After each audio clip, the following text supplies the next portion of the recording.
नमस्कार. आपल्या माझ्या मराठी यूट्यूब चॅनलमध्ये परत एकदा आपलं सगळ्यांचं स्वागत आहे.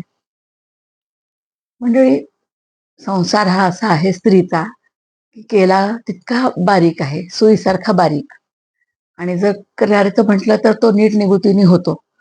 पण जर काटकसर नाही करायची म्हटली, तर अगदी फक्त मोबाईलवर ऑनलाईन सगळं तुम्ही मागवत राहिले, तर तुमचं लाईफ अगदी सुरळीत होऊ शकतं. पण मी जे आज सांगणार आहे तुम्हाला, ते ह्याच्यासाठी सांगणार आहे, की अगदी साध्या-साध्या गोष्टींमध्ये आपण आपली काटकसर करून त्याच्यामधून चांगले पदार्थ करू शकतो.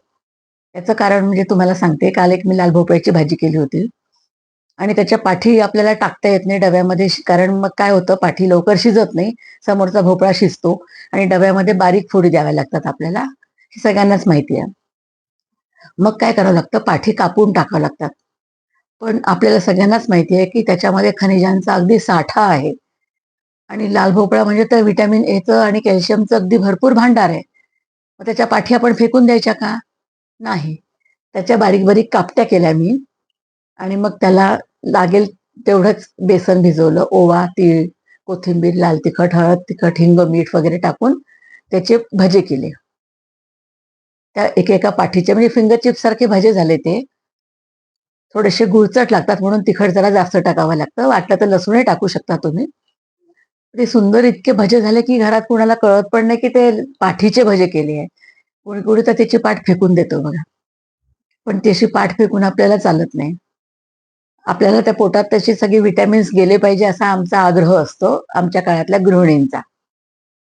तसंच काय होतं कधी-कधी आपला जो तिखट-मिठाचा डबा असतो, त्यामध्ये मोहरी, जिरं, हळद, तिखट, मीठ सगळं असतं. पण कधी-कधी काय होते गंमत, घाई-घाईमध्ये त्यातली मोहरी लाल तिखटात मिक्स होते, नाहीतर हळदीत मिक्स होते. मग काय तर तो डबा फेकून द्यायचा का? ती हळद, मोहरी सगळी फेकून द्यायची? नाही. मग तुम्ही ती मोहरी वेचून तुम्ही म्हणाल, की ती मी कशी-कशी वेचू एक-एक दाणा? मंडळी त्यासाठी मी एक तुम्हाला ट्रिक सांगते, की काहीही करायचं गरज नाहीये.